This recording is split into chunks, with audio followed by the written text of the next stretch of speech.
Qeveria shqiptare po vijon projektet e transformimit të infrastrukturës detare dhe hekurudhore me synimin për të kthyer portin e Durrësit dhe lidhjet hekurudhore me Tiranën në një nyje të rëndësishme rajonale transporti. Në forumin e mbajtur nga Click Expo Group, drejtori i portit të Durrësit Lipurna Liu tha se puna është përqendruar tek zhvendosja e operacioneve të mallrave drejt portit të Porto Romanos, ndërsa porti aktual do të kthehet në një hapësirë për jahte dhe turizëm.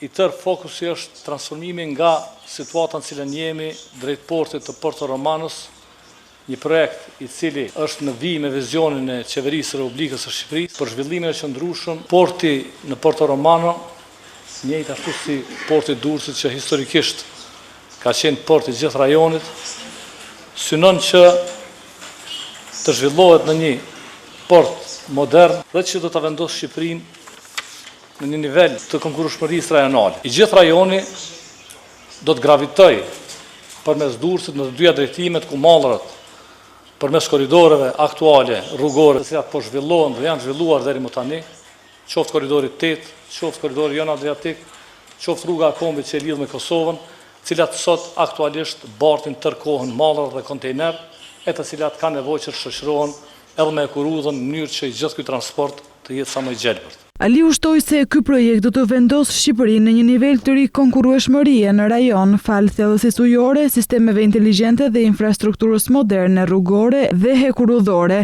që do të lidhen me portin e ri. Ndërkohë në një tjetër projekt strategjik po ecën paralelisht rehabilitimi i linjës hekurudhore Tiranë-Durrës dhe ndërtimi i linjës së re me aeroportin e Rinasit. Në fundin e këtij viti ne do kemi përftuar linjë të re. Në majin e vitit të ardhshëm ne mbarojmë dhe stacionet e hekurudhore të gjithë linjës dhe merremi nga maji deri në dhjetor me kolaudimin e kësaj. Dhe viti 2027 është viti i operimit. Ajo çfarë është komponenti kryesor është lidhja e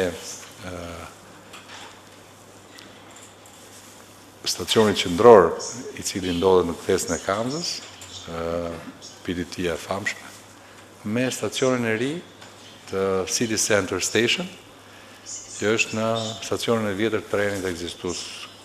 Kjo do ta bënte më fizibël edhe këtë linjë Tiranë-Durrës për shkak se konektiviteti i gjithë banorëve të Tiranës me një stacion vjetër i cili ka qenë shumë komod për të aksesuar. Këto dy projekte strategjike, transformimi i portit të Durrësit dhe modernizimi i hekurudhës Tiranë-Durrës, pritet të ndryshojnë ndjeshëm hartën e transportit dhe zhvillimit ekonomik në Shqipëri, por edhe në rajon.